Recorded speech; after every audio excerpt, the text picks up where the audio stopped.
Hello বন্ধুরা, রুম্পার রন্ধনশালায় সবাইকে স্বাগত জানাই। আজকে আমি চলে এসেছি আবার অন্য একটা রেসিপি নিয়ে। আজকে আমি বানাবো ভেটকি মাছের পাতুরি।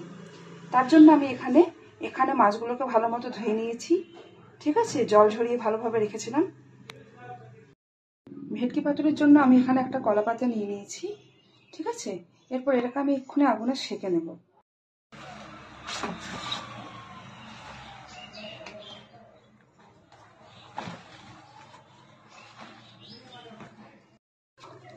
তো বন্ধুরা, এখানে আমি কলা পাতাগুলো সুন্দরভাবে কেটে ধুয়ে একটু সেঁকে নিয়েছি। আরেকবার আমি এখানে এই যে গ্যাসে এই রুটি সেঁকার তাপটা বসিয়ে দিলাম।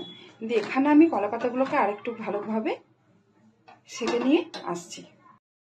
এই যে এগুলো আমি ভালোভাবে সেঁকে নিয়েছি রুটি সেঁকবার তারটাতে করে।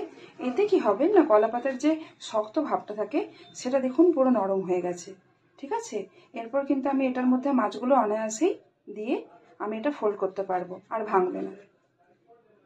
তো বন্ধুরা, এরপরে আমি একটা পেস্ট বানিয়ে নেব, যার জন্য আমি নিয়েছি এখানে এই যে কিছুটা সাদা সর্ষে, এখানে নিয়েছি পোস্ত, এখানে নিয়েছি কালো সর্ষে, এখানে নিয়েছি 5-6টা মতন কাঁচা লঙ্কা, আর এখানে নিয়েছি কয়েকটা আমন্ড। এটা আমি ভিজিয়ে রেখেছি।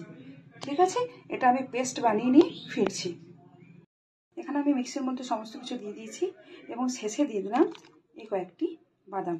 এরপরে পেস্টটা বানিয়ে নিচ্ছি। তো বন্ধুরা, আমার পেস্টটা পুরো রেডি হয়ে গেছে।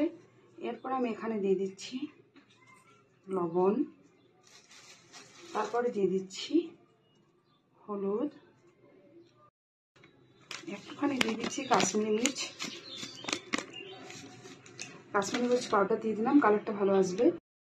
আমার এই পেস্টটা অনেক শুকনো রয়েছে, তাই এখানে আমার জলটা রয়ে গেছে, এটা আমি এখানে দিয়ে দেব।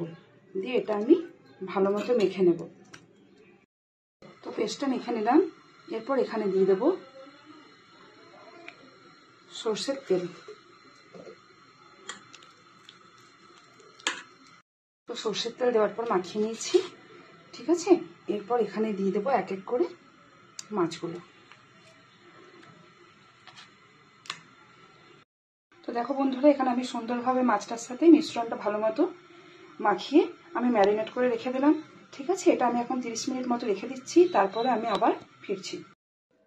তো 30 মিনিট পর ফিরে এলাম। এরপরে আমি এখানে কলা পাতাগুলোতে তেল ব্রাশ করে নিয়েছি। ঠিক আছে, তো আমি এখানে কলা পাতার উপরে পেস্টটিকে নিয়ে নিলাম। এরপর ওপর থেকে আরও কিছুটা পেস্ট দিয়ে দিলাম। এরপরে আমি এখানে সুতো নিয়ে নিয়েছি। ঠিক আছে, এটা দিয়ে আমি এটা বেঁধে নেব।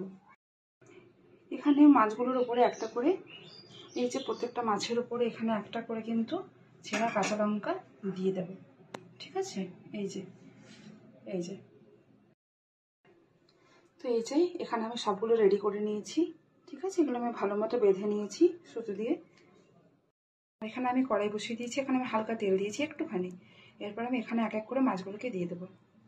দিয়ে দিয়েছি, এগুলো আমি 10 মিনিট এপিট ওপিট করে ভেজে নেব, তারপরে আমি আবার ফিরে আসছি। এখানে আমার ভেটকি পাতুরিটা সম্পূর্ণভাবে কমপ্লিট হয়ে গেছে। দেখো বন্ধুরা, এটা আমি এখন খুলে নিয়েছি। এবার আমি মাছটা একটুখানি দেখাবো।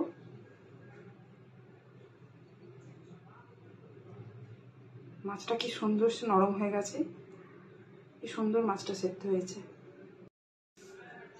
তো আমার এই ভেটকি পাতুরি পুরোপুরি কমপ্লিট হয়ে গেছে। তোমাদের যদি এই রেসিপিটি ভালো লেগে থাকে তাহলে অবশ্যই আমার চ্যানেলটিকে লাইক করবে, শেয়ার করবে, কমেন্ট করবে এবং সাবস্ক্রাইব করে দিও। আজকের মতো এটুকুই।